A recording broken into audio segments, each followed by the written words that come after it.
Kebangkitan Yesus.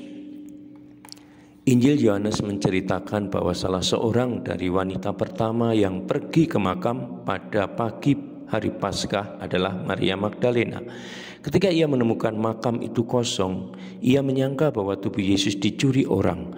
Lalu ia lari untuk menceritakannya kepada para rasul. Petrus dan murid yang dikasih Yesus pergi untuk melihat makam yang kosong dan pulang dalam kebingungan. Maria kembali dan berdiri sambil menangis di makam itu. Kemudian ia melihat sekeliling dan melihat Yesus berdiri di situ, tetapi ia tidak mengenalnya. Yesus bertanya kepadanya, "Mengapa engkau menangis, hai wanita? Siapakah yang engkau cari?" Ia mengira bahwa orang itu adalah tukang kebun dan berkata, "Tuhan, jika engkau membawanya pergi, katakan kepadaku di mana engkau meletakkannya, dan aku akan datang mengambilnya." Yesus berkata kepadanya, "Maria."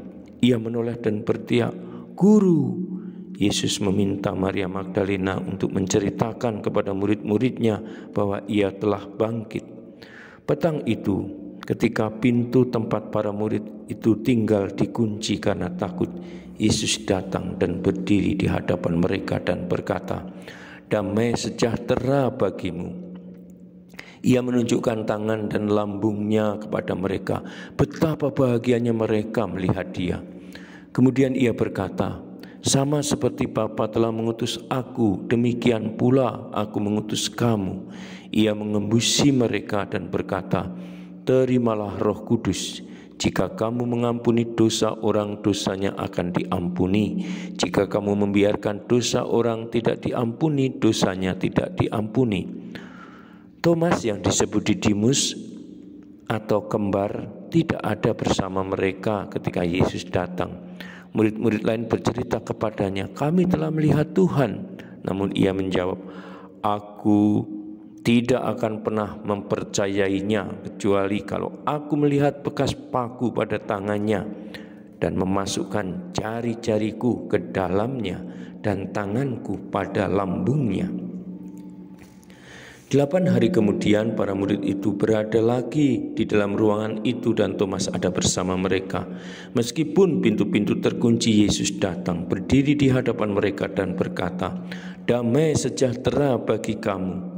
Kemudian ia berkata kepada Thomas, "Ulurkanlah jari-jarimu dan rabalah tanganku. Ulurkanlah tanganmu dan masukkan ke dalam lambungku. Jangan ragu-ragu, tetapi percayalah." Thomas menjawab, "Tuhanku dan Allahku." Yesus berkata, "Kamu percaya karena kamu telah melihat aku. Berbahagialah mereka yang tidak melihat, namun percaya." Saudara dan sahabatku, kita adalah orang-orang yang percaya meskipun tidak melihat Yesus. Semoga pengalaman para murid menambah keimanan kita sehingga kepercayaan kita hari demi hari semakin mendalam. Kita semakin kuat di dalam beriman, di dalam hidup mencintai Allah, mencintai sesama. Semoga kebangkitan Yesus yang dikisahkan oleh Yohanes ini memberi semangat untuk hidup kita di zaman ini. Salam Tuhan mencintai kita semua dengan hati yang berkobar.